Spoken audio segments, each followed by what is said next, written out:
দ্বিতীয় যুদ্ধের মধ্যে যখন মক্কার মধ্যে মদিনার মধ্যে এটা ছড়িয়ে গেল, শয়তান এটা ছড়িয়ে দিলেন যে বিশ্ব নবী দুনিয়ার মধ্যে তিনি নিহত হয়ে গেলেন। মদিনার আনসারীগণ রাসূলের জন্য পাগল পারা হয়ে গেলেন। হানজালা রাদিয়াল্লাহু তাআলা আনহু রাসূলের জন্য পাগল পারা হয়ে গেলেন। উহুদের যুদ্ধের আগে তার বিয়ে হলো। রাসূল বললেন, তুমি উহুদের যুদ্ধে আসা লাগবে না, তোমার যেহেতু বিয়ে হয়েছে, আমি রাসূল বিয়ে পড়াইছি, তোমার পারমিশন দিয়েছি, তুমি বিয়ের মধ্যে সময় দাও, তোমার উহুদের যুদ্ধে আসা লাগবে না। হানজালা রাদিয়াল্লাহু তাআলা আনহু যখন এই নিউজটা শুনলেন, এই খবরটা শুনলেন যে মুহাম্মদ সাল্লাল্লাহু আলাইহি ওয়াসাল্লাম দুনিয়ার মধ্যে নাই, হানজালা যখন এই কথাটা যখন শুনলেন, তার হাতের মধ্যে ছিল পানির মস্ক, তিনি ফরজ গোসল করবেন। শোনা মাত্রই, রাসূলের এই কথা শোনা মাত্রই পানির মস্কটা হাতের থেকে নিচে পড়ে গেল। স্ত্রীকে বললেন, হে স্ত্রী, তরবারি দাও আর ঢাল দাও। স্ত্রী বললেন, আপনি তো গোসল করেন নাই। বলল, কি জন্য গোসল করব? আমার রাসূল ইন্তেকাল হয়ে গেলে আমি হানজালা থাকবো না, আমি হানজালায় দুনিয়ার বুকে থাকতে চাই না। তরবারি নিয়া এবং ঢাল নিয়া উহুদের যুদ্ধে চলে গেলেন। উহুদ যুদ্ধের পরে 70 জন সাহাবী শহীদ হয়ে গেলেন। এবার হানজালাকে খোঁজ করতেছেন তার স্ত্রী এবং বিশ্বনবী খোঁজ করতেছেন, কিন্তু হানজালাকে খুঁজে পাওয়া যায় না। সমস্ত সাহাবীদেরকে খুঁজে পাওয়া যায়, 70 জন থেকে 69 জন সাহাবীদেরকে খুঁজে পাওয়া যায়, হানজালাকে কিন্তু খুঁজে পাওয়া যায় না। হানজালার স্ত্রী রাসূলকে বললেন, ও নবী, আপনার মহব্বতে হানজালা গোসল ফরজের গোসল করে নাই, আপনার মহব্বতে উহুদের যুদ্ধে চলে আসলো। আল্লাহর নবী সাহাবায়ে কেরামকে বলে, আমার পাগল হানজালাকে খুঁজে দেখো কোথায় আছে। কিছুক্ষণ পরে জিব্রাইল ফেরেশতা বলে, ও নবী, হানজালা তো জমিনে নাই, হানজালাকে তো আসমানের ফেরেশতারা জান্নাতের পানি দিয়ে গোসল করাইতেছে। জান্নাতের পানি দিয়ে কি করাইতেছে? ও নবী, দুনিয়ার পানি দিয়ে হানজালার গোসল হবে না। যে হানজালা পাগল হয়ে ফরজ গোসল করে না, আপনার জন্য চলে আসলো, দুনিয়ার পানি দিয়ে গোসল হবে না, জান্নাতের পানি দিয়ে গোসল করতে হবে, গোসল করাইতে হবে। আল্লাহর নবী সাহাবায়ে কেরামকে বললেন, ও সাহাবায়ে কেরাম, আমার হানজালাকে গোসল করানো হলো জান্নাতের পানি দিয়ে। একজন সাহাবী এটা পরীক্ষা নিরীক্ষা করার জন্য উহুদের যুদ্ধে চলে গেলেন, আবার উহুদের ময়দানে চলে গেলেন। দেখতেছেন যে হানজালার দাড়ি মোবারক থেকে, চুল থেকে পানি ঝরঝরায় পড়তেছে। আল্লাহু আকবার।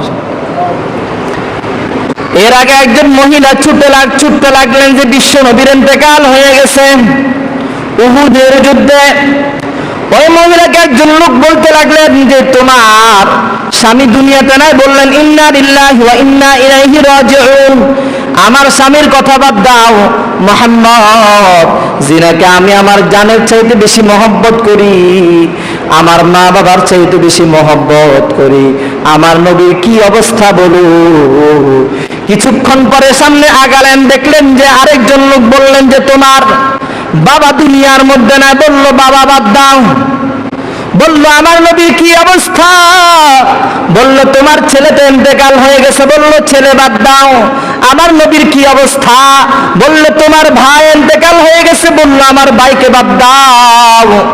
আমার নবীর কি অবস্থা? কিছুক্ষণ পরে নিউজ আসলো যে, মুহাম্মদ তোমার নবী এখনো পর্যন্ত জীবিত আছে। মহিলা বলতে লাগলেন, আমি বিশ্বাস করি না। বলল, দেখো দেখো, আল্লাহর রাসূল এখনো পর্যন্ত দাঁড়িয়ে আছে, দেখো। তখন মহিলা বলতে লাগলেন, কুল্লু মুসিবাতিন বাদাকা জালাল। আল্লাহর নবীকে দেখার পরে আমি আমার মায়ের, আমার বাবার কথা ভুলে গেলাম। আল্লাহর নবীকে দেখার পরে আমার আদরের ছেলেকে ভুলে গেলাম। আল্লাহর নবীকে দেখার ফলে আমি আমার স্বামীকে ভুলে গেলাম, আমি আমার ভাইকে ভুলে গেলাম। ও নবী, আপনাকে দেখার পরে আমার যত মুসিবত আছে সব মুসিবত আমি ভুলে গেলাম।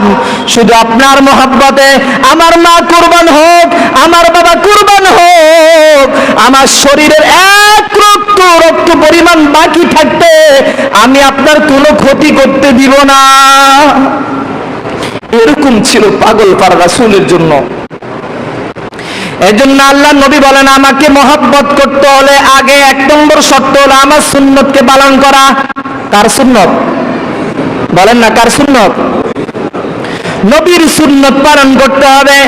আল্লাহ নবী হাদিস শরীফের মধ্যে বর্ণনা করেন, তিরমিজি শরীফের 2678 নম্বর হাদিসের মধ্যে ইমাম তিরমিজি বলেন, মান নাহাব্বা সুন্নতি ফাকাদ আহাব্বানি ওয়া মান নাহাব্বানি কানা মাই ফিল জান্নাহ। ইমাম তিরমিজি হাদিসটা বর্ণনা করেছেন, আল্লাহ রাসূল বলেন, যে আমাকে মহব্বত করতে চায় তাহলে সে আগে সর্বপ্রথম মহব্বত করতে হবে আমার সুন্নতকে। আমার সুন্নতকে যারা মহব্বত করবে তাহলে তারা আমি নবীর সাথে একসাথে জান্নাতে থাকতে পারবে। রাসূলের সাথে কারা কারা জান্নাতে থাকতে চান? এটাও যদি উঠতে দেরি হয় বোঝা যার কিছু লোকের মহব্বত রাসূলের কম আর কারো বেশি। রাসূলের মহব্বত কারা কারা পেতে চান? রাসূলের সাথে একসাথে জান্নাতে কারা কারা থাকতে চান? বলেন না, এতক্ষণ বুঝি লাগে আপনাদের। সবাই জোরে বলেন, আমরা রাসূলের সাথে জান্নাতে থাকতে চাই কি চাই না? আল্লাহ আমাদের সকলকে কবুল করুক। আল্লাহ রাসূলের সাথে যদি থাকতে হয় রাসূলের সুন্নত পালন করা দরকার আছে না নাই? আরো জোরে বলেন, দরকার আছে না নাই? আজকে রাসূলের সুন্নত পালন না করে আমরা পালন করি ইহুদি খ্রিস্টানদের কৃষ্টি কালচারগুলো, ঠিক না ঠিক? কথা বলেন না কেন? ঘরের মধ্যে, ফ্যামিলির মধ্যে, ব্যক্তিগত জীবনের মধ্যে, সাংসারিক জীবনে ছেলের মধ্যে না আছে রাসূলের সুন্নত, বাবার মধ্যে না আছে রাসূলের সুন্নত, স্ত্রীর মধ্যে না আছে রাসূলের সুন্নত। সব তরিকা হচ্ছে ইহুদি খ্রিস্টানদের, ঠিক না ঠিক? মনে করতেছে মোটামুটি তাদের এই পোশাক পরিচ্ছদগুলো, তাদের কৃষ্টি কালচারগুলো আমরা যদি পালন করি, আমরা যদি এগুলো যদি আমাদের শরীরের সাথে যদি আমরা যদি ম্যাচিং করতে পারি তাহলে তারা মহব্বত করবে, আমেরিকা থেকে আমাদের জন্য ত্রাণ পাঠাবে। অসম্ভব। রাসূল কারীম সাল্লাল্লাহু আলাইহি সাল্লাম বলেছেন যে না, ইহুদি খ্রিস্টান তোমাদের ভাই নয়। আল মুসলিম আখুল মুসলিম, মুসলমান হচ্ছে মুসলমানের ভাই। আল্লাহ বলেন সূরা বাকারার 120 নম্বর আয়াতের মধ্যে আল্লাহ বলেন, ওয়ালান তারদা আনকাল ইয়াহুদ ওয়ালান নাসারা হাত্তা তাত্তাবিআ মিল্লাতাহুম। ইহুদি খ্রিস্টানদেরকে তোমরা কখনো সন্তুষ্ট করতে পারবে না যতক্ষণ পর্যন্ত তাদের ধর্মকে অনুসরণ না করবে। এবার দেখুন তো দেখি চুল রাসূলের তরিকা মতো আছে কিনা। না নেইমার আর মেসির তরিকা মতো চুল কাটতেছি। আমার পোশাক রাসূলের তরিকা মতো আছে কিনা। না আমার পোশাকটা মেসি নেইমারের মতো, আমার নকল রাসূলের তরিকা মতো কাটা হচ্ছে কিনা। না ইহুদি খ্রিস্টানদের মতো আমি রাখতেছি। বিয়ে শাদীতে রাসূলের তরিকা মতো হচ্ছে কিনা। না কোনো ইহুদি খ্রিস্টানদের মতো, হিন্দুদের মতো গেট তৈরি করিয়া এরপরে বিয়ের অনুষ্ঠানের মধ্যে যে পুরুষেরাও মহিলাদের কাটিংদারি করে, ঠিক না ঠিক? আপনাদের এলাকাতে মনে হয় নাই? না আছে? এটা কিভাবে সম্ভব? এটা কিভাবে সম্ভব? আমি এলাকার বিভিন্ন বিয়ের অনুষ্ঠানে গিয়েছিলাম, মহিলাদের কাটিংদারি করে পুরুষেরা। এটা কিভাবে? পর্দা রক্ষা করা কি এই ফরজ? এটাও জানে না মনে হয়। পর্দা কি? পর্দা কি? এবার আপনাদেরকে উদাহরণ বলি। খানা খাওয়ানো এটা মুস্তাহাব আমল। পাগড়ি বাঁধা সুন্নত কি সুন্নত না? আর লুঙ্গি পরিধান করা এটা ফরজ কি ফরজ না? এখন আপনি পাগড়ি আনতে পারলেন না, এখন আপনি সুন্নত পালন করতেছেন, কাপড়টা খুলে পাগড়ি বাঁধতেছেন, গুনাহ হবে কি হবে না? হারাম গুনাহ হবে কি হবে না? ঠিক তেমনই ভাবে খানা খাওয়ানো মুস্তাহাব, পর্দা রক্ষা করা ফরজ। মুস্তাহাব আমল করতে গিয়ে পুরুষেরা কিভাবে মহিলাদেরকে কাটিংদারি করে খানা খাওয়ায়, এটা বর্জন করা উচিত কি উচিত না? এ কথা বলেন না কেন? মনে হয় এই এলাকার মধ্যে আরো চালু করবেন। এই সবাই আমার সাথে প্রতিজ্ঞাবদ্ধ হন যে আজ থেকে মহিলাদের কাটিংদারি করবে মহিলারা। হাত উঠান। হাত উঠেন না কেন? এটা পর্দা রক্ষা করা ফরজ না? মহিলাদের কাটিংদারি কারা করবে? হ্যাঁ, আবারও জোরে বলেন, মহিলাদের কাটিংদারি কারা করবে? পুরুষের কাটিংদারি কারা করবে? এটা বর্জন করা চাই কি চাই না? আমি খোদার কসম করে বলি, এলাকার মধ্যে যদি বদ্রসম যদি তৈরি হয় যে মহিলাদের কাটিংদারি পুরুষেরা করতেছে, ওই বিয়েটা আমি অংশগ্রহণ করবো না, ওই বিয়েও আমি পড়াবো না। পারলে আরেক জায়গাতে বুঝে নিন। পর্দা ফরজ। এখানে আপনারা কে কইছে কাদিনদারি করার জন্য? আল্লাহ আমাদেরকে বুঝার তৌফিক দান করুক, আল্লাহ আমাদেরকে হেদায়েত দান করুক। রাসূলের সুন্নত তরিকায় প্রত্যেককে জীবন গঠন করার, ব্যক্তিগত জীবন, সাংসারিক জীবন, রাষ্ট্রীয় জীবন গঠন করার সকলকে তৌফিক দান করুক, আমিন। ওয়া আখিরু দাওয়ানা আলহামদুলিল্লাহি রাব্বিল আলামিন। আসসালামু আলাইকুম ওয়া রাহমাতুল্লাহি ওয়া বারাকাতুহু।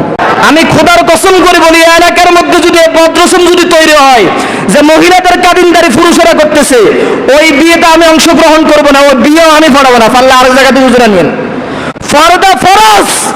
এখানে আপনারা কে কইছে কাদিনদারি করার জন্য?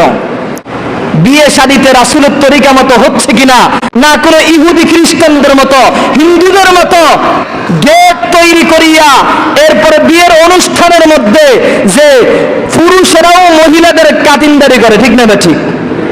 আপনাদের এলাকাতে মনে হয় নাই না? আছে। এটা কিভাবে সম্ভব? এটা কিভাবে সম্ভব? আমি এলাকার বিভিন্ন বিয়ের অনুষ্ঠানে গিয়েছিলাম, মহিলাদের কাদিনদারি করে পুরুষেরা। এটা কিভাবে?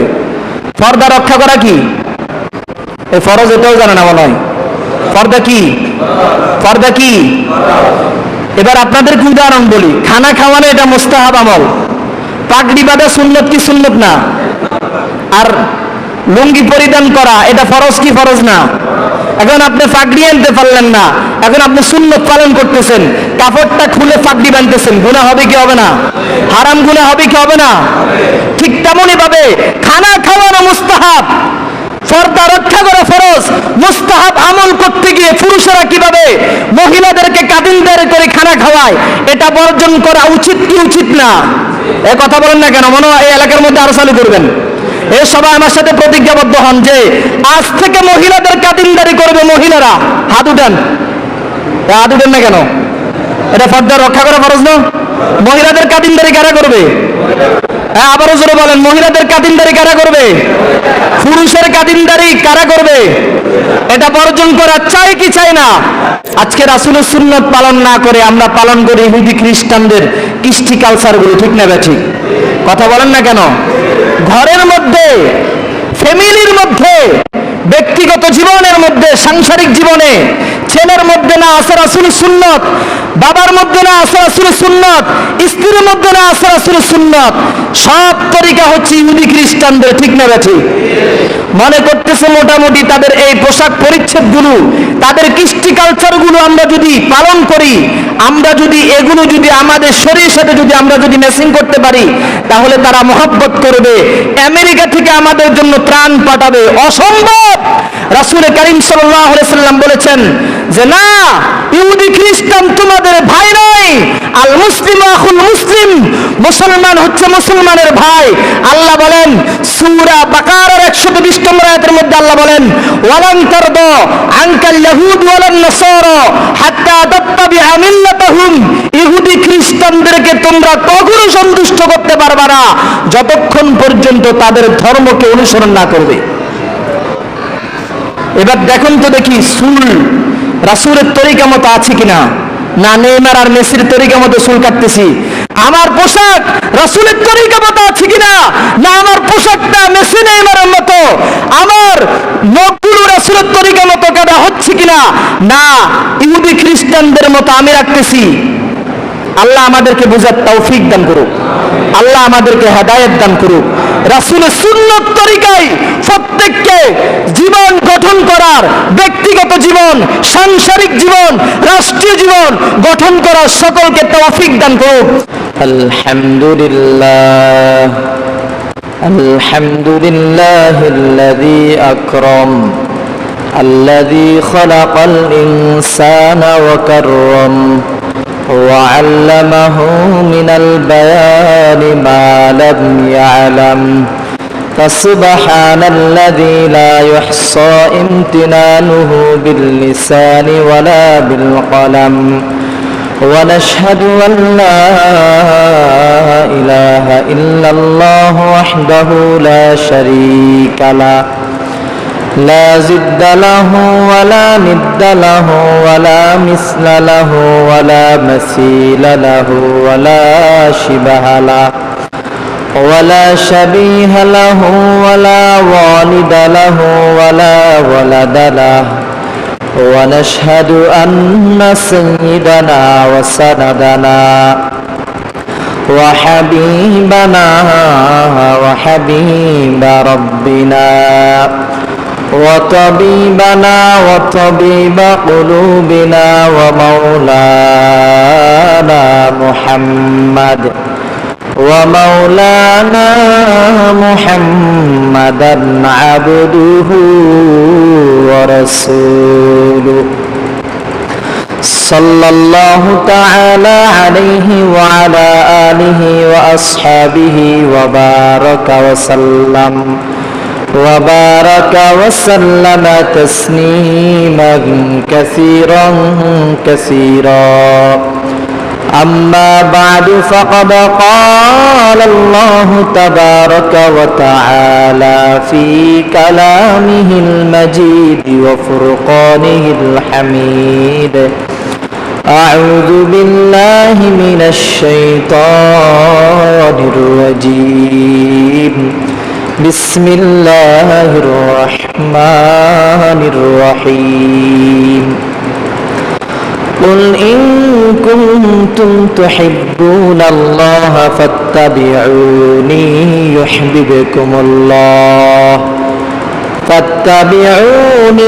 يحببكم الله ويغفر لكم ذنوبكم والله غفور رحيم. وعن أنس رضي الله تعالى عنه قال رسول الله صلى الله عليه وسلم: لا يؤمن أحدكم حتى أكون أحب إليه من والده وولده والناس أجمعين.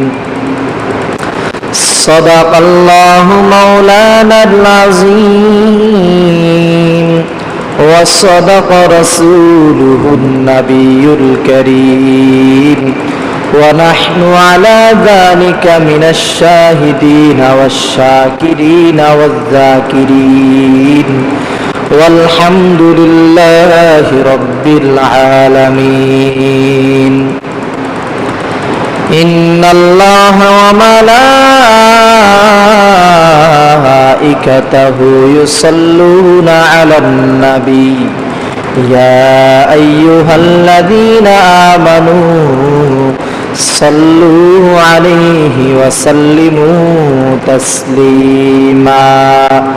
اللهم صل على محمد وعلى آل محمد كما صليت على إبراهيم وعلى آل إبراهيم إنك حميد مجيد. اللهم بارك على محمد وعلى آل محمد كما باركت على إبراهيم وعلى آل إبراهيم إنك حميد مجيد. ربي زدني علما ربي زدني علما ربي زدني علما. رب اشرح لي صدري ويسر لي أمري واحلل عقدة من لساني يفقه قولي. رب يسر ولا تعسر وتمم علينا بالخير. سبحانك لا علم لنا إلا ما علمتنا إنك أنت العليم الحكيم. আল্লাহ পাক রব্বুল আলামিনের দরবারে শুকরিয়া জ্ঞাপন করি যে আল্লাহ পাক রব্বুল আলামিন আমাদেরকে এলাকার সমস্ত মানুষ থেকে নির্বাচন করে সবচেয়ে প্রিয় জায়গা মসজিদে আসা এবং বসার তৌফিক দান করেছেন। এজন্য দিল থেকে আমরা শুকরিয়া আদায় করি, আলহামদুলিল্লাহ। আজকে আমার আলোচ্য বিষয়বস্তু হলো রাসূল করিম সাল্লাল্লাহু আলাইহি ওয়াসাল্লামের মহব্বত সম্পর্কে।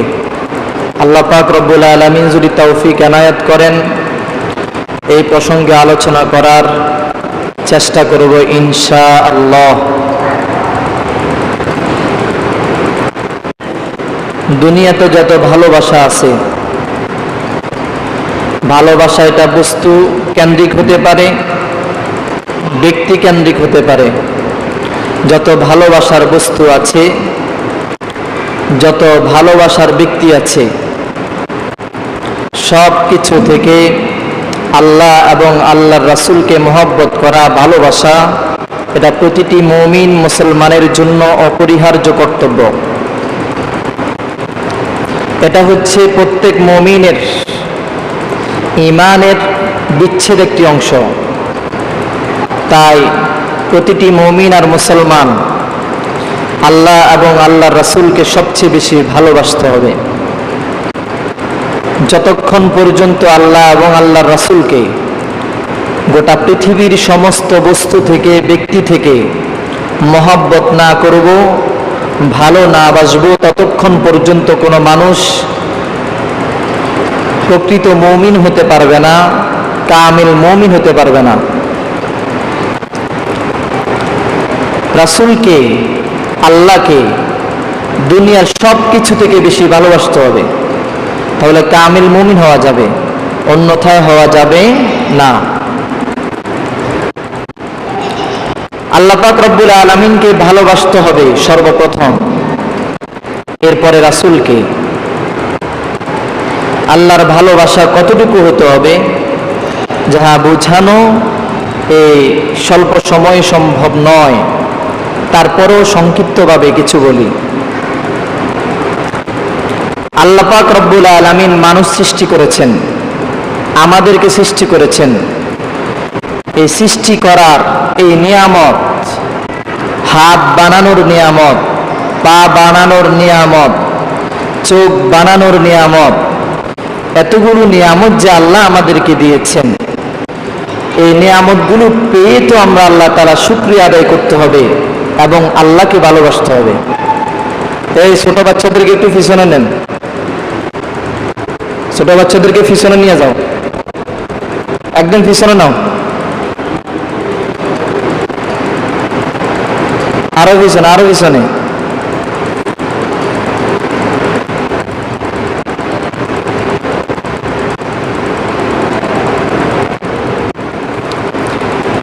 আল্লাহর মহব্বত সবচাইতে বেশি হতে হবে, কম হলে কিন্তু পরিপূর্ণ মুমিন হওয়া যাবে না।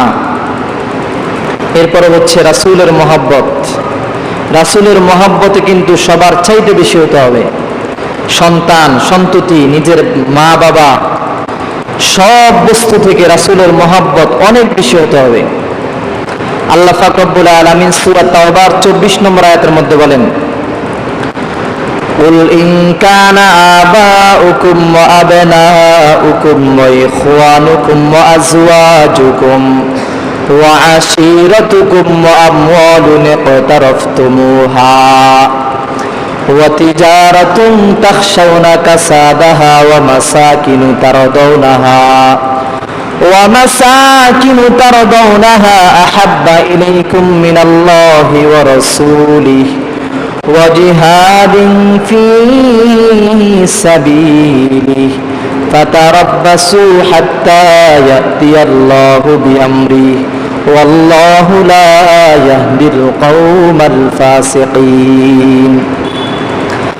আল্লাহ পাক রব্বুল আলামিন বলে, হে মুমিন, তোমরা তোমাদের মা বাবা, সন্তান সন্ততি, নিজের স্ত্রী এবং নিজের পরিবার, অর্জিত সম্পদ, ব্যবসা বাণিজ্য, বাসস্থান থেকে যতক্ষণ পর্যন্ত আমি আল্লাহকে, আমার রাসূলকে এবং আমি আল্লাহর রাস্তায় জিহাদ করা এটা বেশি প্রিয় না মনে করবি, তাহলে তোমরা অপেক্ষা করো আমি আল্লাহ তাআলার আযাবের। আল্লাহ এবং আল্লাহর রাসূলকে যতক্ষণ পর্যন্ত ভালো না বাসবো, আল্লাহর রাস্তায় জিহাদ করা যতক্ষণ পর্যন্ত আমরা প্রিয় না মনে করব, ততক্ষণ পর্যন্ত প্রিয় হওয়া যাবে না। আল্লাহর আযাব মুহূর্তের মধ্যে আমাদের উপরে চলে আসবে। আল্লাহ তাআলা বলেন, ওয়াল্লাহু লা ইয়াহদিল কওমাল ফাসিকিন। আমি আল্লাহ তাআলা সত্যত্যাগী সম্প্রদায়কে আমি আল্লাহ তাআলা হেদায়েত দান করব না। সত্যতা হলো যে আমি আল্লাহকে মহব্বত করা, সত্যতা হলো আমি রাসূলকে মহব্বত করা, বিশ্ব নবীকে মহব্বত করা, সত্যতা হলো আল্লাহর রাস্তায় জিহাদ করা। এগুলো না করে যদি সন্তানকে যদি বেশি মহব্বত করা হয়, নিজের মা বাবাকে যদি বেশি মহব্বত করা হয়, নিজের স্ত্রীকে, নিজের পরিবারকে, নিজের ব্যবসা বাণিজ্যকে যদি মহব্বত বেশি করা হয়, তাহলে আমরা হেদায়েত পাবো না, সরল পথ পাবো না। অন্ধকার পথের মধ্যে থাকতে থাকতে আমরা ধ্বংস হয়ে যাব। আল্লাহ রাসূল হাদিসের মধ্যে বলেন, বুখারী শরীফের প্রথম খণ্ড 7 নম্বর পৃষ্ঠার মধ্যে আছে বুখারী শরীফের 15 নম্বর হাদিস, মুসলিম শরীফের 46 নম্বর হাদিস, নাসাই শরীফের 1513 নম্বর হাদিস, ইবনে মাজাহ শরীফের 67 নম্বর হাদিসের মধ্যে আল্লাহ নবী বিশ্ব নবী বলেন, আনাস রাদিয়াল্লাহু তাআলা আনহু হাদিসটি বর্ণনা করেন যে আনাস রাসূলের খেদমত করেছেন প্রায় 10 বছর। কত বছর? কত বছর খেদমত করেছেন? সে আনাস রাদিয়াল্লাহু তাআলা আনহু হাদিস বর্ণনা করেন, লা ইউমিনু আহাদুকুম হাত্তা আকুনা হাব্বা ইলাইহি মিন ওয়ালিদিহি ওয়া ওয়ালাদিহি ওয়ান নাসি আজমাইন। আল্লাহ রাসূল বলেন, হে মুমিন, তোমাদের মধ্যে থেকে কেউ পরিপূর্ণ মুমিন হতে পারবে না যতক্ষণ পর্যন্ত আমি রাসূল তার মাতা পিতা, তার সন্তান সন্ততি সমস্ত মানুষ থেকে প্রিয় না হব। দুনিয়ার যত কিছু আছে, ছেলে সন্তান আছে, দুনিয়ার যত ব্যক্তি আছে, সব কিছু থেকে, সব ব্যক্তি থেকে মহব্বত করতে হবে একমাত্র রাসূলকে। সবকিছু থেকে মহব্বত করতে হবে কাকে? আল্লাহ রাসূলকে। রাসূলকে কেমন মহব্বত করলেন সাহাবায়ে কেরাম, রাসূলকে কেমন ভালোবেসেছেন সাহাবায়ে কেরাম, যেই দৃষ্টান্ত পৃথিবীর ইতিহাসে কোনো মানুষ দিতে পারবে না। সাহাবায়ে কেরাম রাসূলের প্রতি এত মহব্বত ভালোবাসা ছিল, পৃথিবীর কোনো মানুষ কিয়ামত পর্যন্ত এত মহব্বত করতে পারবে না, পারবে না। আল্লাহ রাসূল মহব্বত এত বেশি ছিল, ওনারা নিজেদের সন্তান থেকে, নিজেদের মা বাবা থেকে আল্লাহ রাসূলকে বেশি মহব্বত করতেন। নিজেদের ধন সম্পদ থেকে সাহাবায়ে কেরাম আল্লাহ রাসূলকে বেশি মহব্বত করতেন। নিজেদের পরিবার থেকে আল্লাহ রাসূলকে বেশি মহব্বত করতেন। আজকে তো আমরা মহব্বত করি পরিবার বাদ দিয়ে যতটুকু মহব্বত করা যায় আল্লাহ রাসূলকে। ব্যবসা বাণিজ্য রাসূলের তরিকা করা হয় না, মোটামুটি লাভ হলেই চলে, রাসূলের তরিকা না হলে হবে। অথচ রাসূলকে কেমন মহব্বত করতেন। হুদায়বিয়ার সন্ধির সময় মক্কার পৌত্তলিকদের পক্ষ থেকে একজন লোক আসলেন, উরওয়া ইবনে মাসউদ সাকাফি। তিনি রাসূল করিম সাল্লাল্লাহু আলাইহি ওয়াসাল্লামের মহব্বতের দৃষ্টান্ত মক্কার লোকদের কাছে পেশ করলেন। তোমরা কি জানো কি রাসূলকে সাহাবায়ে কেরাম কেমন বেশি মহব্বত করে? তোমরা জানো না? আমি এই লোকটা রাসূলের দরবারে গিয়েছিলাম। উরওয়া ইবনে মাসউদ বললেন যে আমি রাসূলের দরবারে গিয়েছিলাম, আমি বিশ্বের বিভিন্ন জায়গায় সফর করলাম, বিভিন্ন রাজা বাদশাদের দরবারে গিয়েছিলাম, রোম সম্রাট গিয়েছিলাম, পারস্য সম্রাট গিয়েছিলাম, আবিসিনিয়ায় গিয়েছিলাম, রাজা বাদশাদের দরবার দেখেছি, কিন্তু মুহাম্মাদের দরবার এত সুন্দর।